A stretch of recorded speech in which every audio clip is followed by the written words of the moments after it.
Hola, saludos y bienvenidos a este video. En este nuevo episodio revisaremos la prueba de significancia individual, también conocida como prueba T.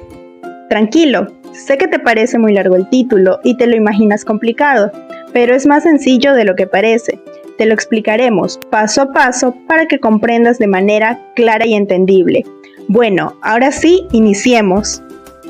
Primero, debemos entender qué es la prueba de significancia individual. En sí, es una prueba estadística que evalúa si un coeficiente o parámetro específico en un modelo es diferente de cero. Es decir, si la variable en cuestión tiene un efecto significativo sobre el resultado. En el mundo real, esta prueba se aplica en una amplia gama de áreas: investigación médica, análisis de productos, ciencias sociales y más. Es como un verificador de evidencias que nos ayuda a distinguir entre lo relevante y lo irrelevante. En el análisis de regresión múltiple es una forma de comprobar si una de las variables independientes es realmente importante dentro del modelo, lo cual es fundamental para identificar las variables que tienen un efecto real y relevante sobre la variable dependiente. Como recordarán del video anterior, ya hemos realizado una prueba global que indicaba que al menos una variable incluida en nuestro modelo es significativa. Ahora es momento de adentrarnos en la prueba de significancia individual de los coeficientes, utilizando la prueba T-Student. Una vez que hemos realizado la regresión utilizando el comando rec en Stata y habiendo obtenido nuestros resultados, es hora de interpretarlos y poner a prueba la relevancia de cada variable de forma individual. ¿Cómo realizamos la prueba? Primero, formulamos nuestras hipótesis para las variables independientes como lo vemos en la imagen. Tenemos una hipótesis nula representada como h sub 0, que establece que el coeficiente beta de la variable es igual a 0, lo que significa que la variable no tiene relación con la variable dependiente. Por otro lado, está la hipótesis alternativa, representada como h sub 1, la cual indica que el coeficiente beta de la variable es diferente de 0, lo que sugiere que la variable sí tiene una relación significativa en la variable dependiente. Una vez que tenemos nuestras hipótesis formuladas, es hora de realizar la prueba de significancia individual. Para aquello utilizamos tres métodos distintos: el valor crítico T, el p-valor y el intervalo de confianza. Cada uno de ellos cuenta con su regla de decisión, que determinará si se rechaza o no la hipótesis nula. Método del valor crítico.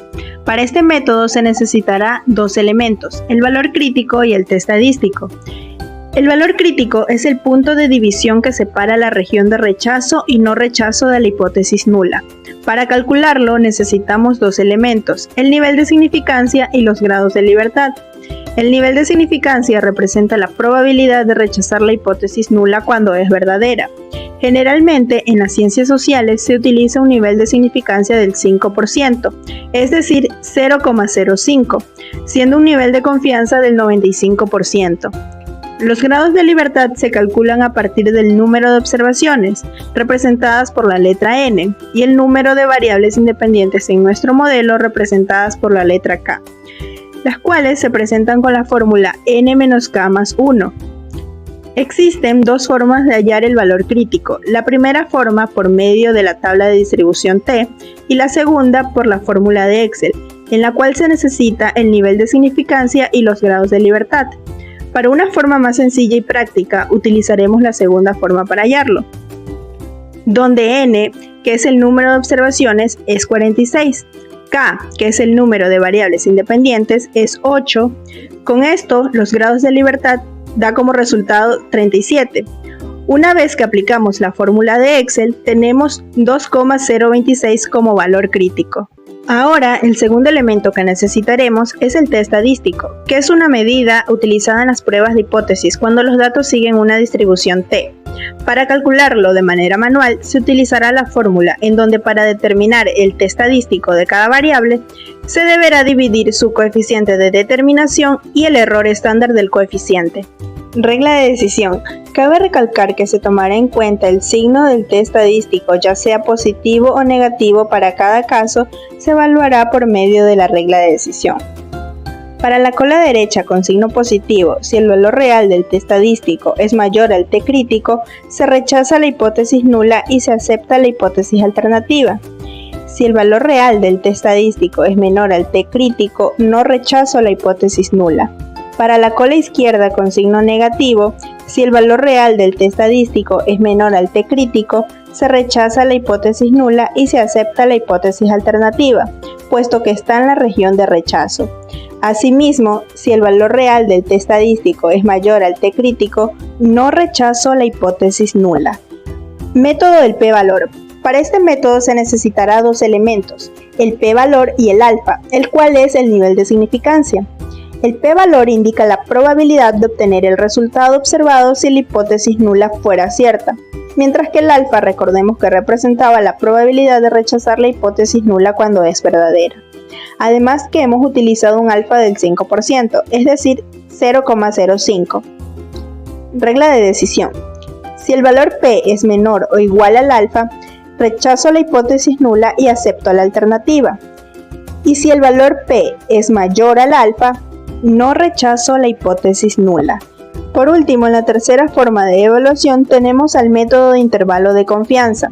Un intervalo de confianza es par de números, es decir, un rango, entre los cuales se estima estará cierto valor desconocido respecto de un parámetro poblacional con un determinado nivel de confianza. Para este método observamos el intervalo de confianza del 95% para cada coeficiente. Para poder saber si se rechaza o no la hipótesis nula, tenemos que simplemente revisar la regla de decisión. Si dentro de los intervalos de confianza no se encuentra incluido el 0, rechazo la hipótesis nula y acepto la hipótesis alternativa. Y si dentro de los intervalos de confianza se encuentra incluido el 0, no rechazo la hipótesis nula. Ahora muy bien, una vez que hemos conocido los métodos para evaluar la significancia individual y sus respectivas reglas de decisión, se procede a realizar la prueba de significancia para cada variable con los tres métodos antes vistos. Hemos elegido estas cuatro variables independientes: mail, género, RP-Week, recorrido por semana, age, edad, just for fun, solo por diversión, para determinar cuál de estas son estadísticamente significativas para predecir nuestro modelo. Variable mail. Formulamos la hipótesis nula y alternativa. Por el lado de la regla de decisión, con el valor crítico tenemos que el t estadístico es 1,33 menor al valor crítico, que es 2,026, cayendo en la zona de no rechazo. Por el método del p-valor tenemos que el p-valor es 0,193 mayor a 0,05, correspondiente al alfa. Asimismo, cae en la zona de no rechazo. Por último, con el intervalo de confianza tenemos el límite inferior de menos 3,17 y el superior de 15,18. Dentro de este intervalo se encuentra incluido el 0. Realizando los tres métodos, entonces, no rechazo la hipótesis nula. Variable RP-Week. Formulamos la hipótesis nula y alternativa. Por el lado de la regla de decisión con el valor crítico, tenemos que el t estadístico es 3.14, menor al valor crítico 2.026, cayendo en zona de rechazo. Por el método del p-valor, tenemos el p-valor de 0.003, menor al alfa, cayendo en zona de rechazo. Por los intervalos de confianza tenemos el límite inferior de 1.82 y el límite superior de 8.43. Dentro de este intervalo no se encuentra incluido el 0. Una vez realizados los tres métodos, entonces rechazo la hipótesis nula y acepto la hipótesis alternativa. Variable age. Formulamos la hipótesis nula y alternativa. Por el lado de la regla de decisión con el valor crítico, tenemos que el t estadístico es 0.16, menor al valor crítico, 2.026, cayendo en la zona de no rechazo. Por el método del p-valor, tenemos el p-valor de 0.874, mayor a alfa, cayendo en la zona de no rechazo.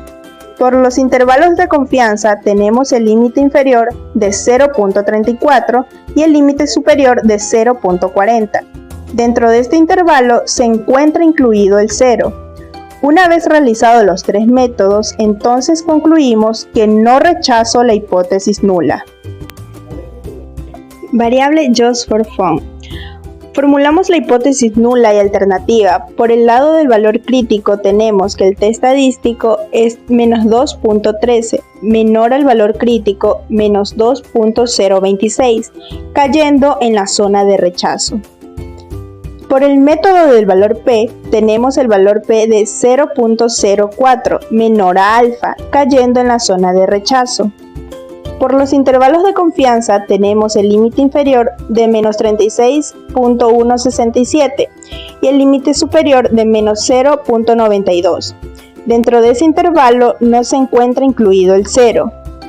Una vez realizados los tres métodos, concluimos que rechazo la hipótesis nula y acepto la hipótesis alternativa. Concluimos que con los tres métodos planteados se ha comprobado que las variables que presentan relación significativa con la variable dependiente son RP-Weak y Just for Fun. Entonces podemos plantear lo siguiente. La variable RP-Weak, número de carreras, indica que sí es estadísticamente significativa para predecir las millas recorridas por semana. Esta significancia nos sugiere que a medida que los corredores realizan más carreras por semana, también tienden a recorrer una mayor distancia en términos de millas.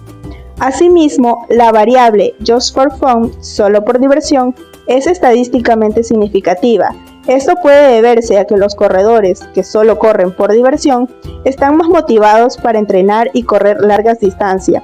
Como resultado, están más dispuestos a explorar nuevas rutas y a desafiarse a sí mismos, lo que se traduce en un aumento en las millas recorridas. Y si nos referimos a las otras variables como male, género, age, edad, income, ingreso, half marathon, media maratón, treadmill, corren en cinta y otros, no son estadísticamente significativas para predecir las millas recorridas por semana. Esto se puede deber a distintos factores. Ahora muy bien, así de sencillo hemos terminado de revisar la significancia de las variables. Ha sido muy fácil, ¿verdad? Gracias por ver este video, esperamos haberte ayudado y que hayas podido comprender más sobre este tema.